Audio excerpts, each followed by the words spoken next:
Bismillahirrahmanirrahim. Assalamualaikum warahmatullahi wabarakatuh. Nah, baik. Di sini kami dari tim kelompok akan mempresentasikan hasil kerja kelompok kami yang dengan materi S-Changsor. Nah, di sini saya Sabriana dan di samping saya Siti Sauda, Saya Kalison. Saya Arham Syaputra. Dan saya Muhammad Faisal.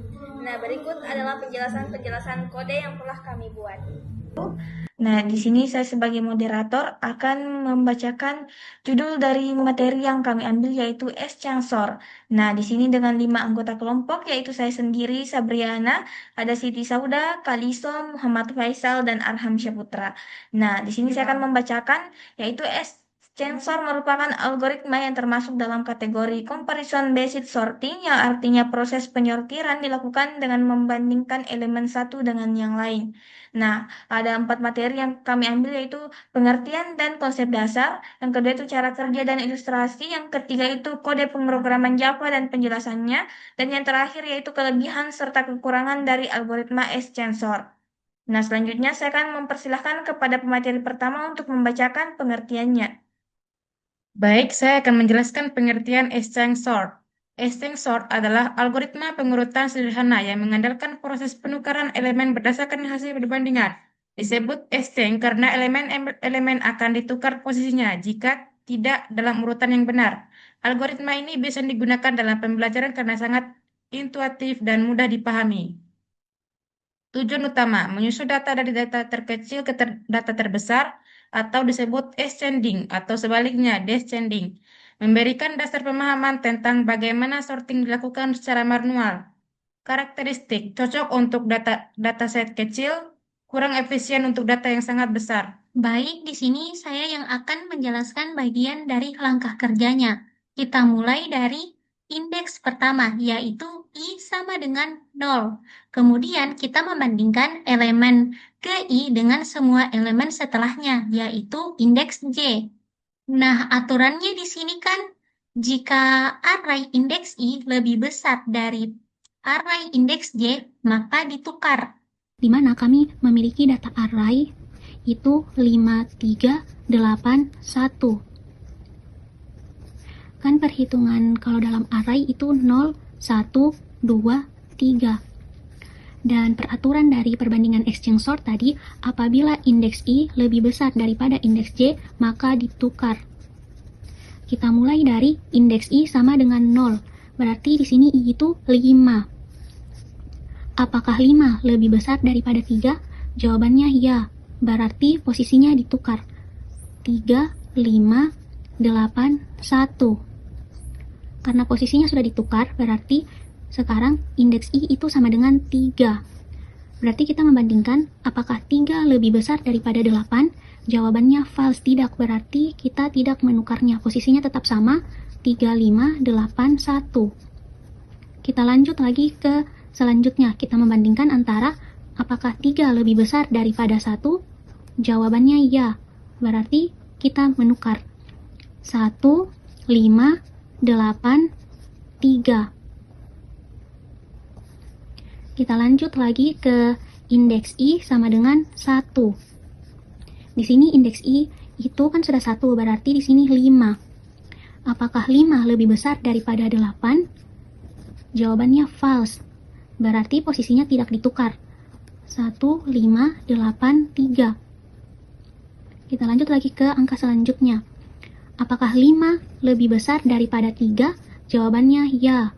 Berarti kita tukar posisinya menjadi 1, 3, 8, 5. Kita lanjut lagi ke perbandingan selanjutnya, di mana indeks I sama dengan 2. Di sini 2 kan 8. Berarti apakah 8 lebih besar daripada 5? Jawabannya ya. Berarti kita tukarkan posisinya 1, 3, 5, 8. Ketika kita sampai di indeks I sama dengan 3, kan semua sudah dibandingkan. Berarti di indeks I sama dengan 3 itu sudah habis, sudah tidak ada yang dibandingkan.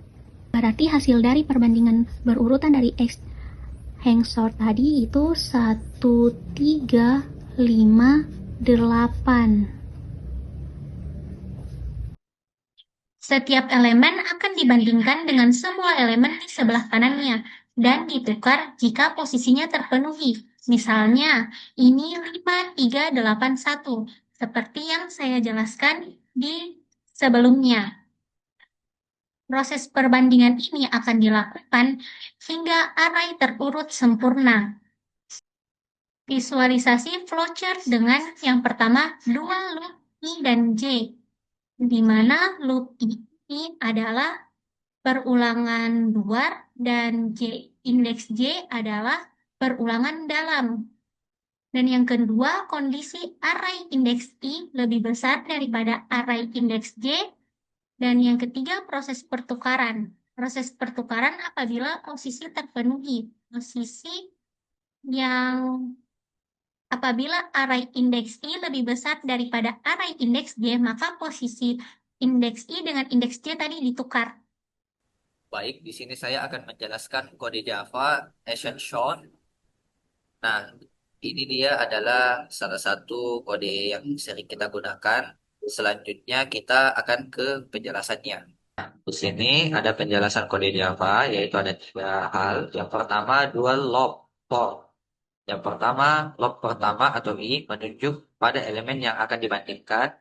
Yang kedua adalah loop kedua atau J yang membandingkan elemen KI dengan elemen setelahnya. Dan yang kedua adalah pertukaran menggunakan variabel temp. Dan yang terakhir adalah fungsi tampilan untuk mencetak isi array.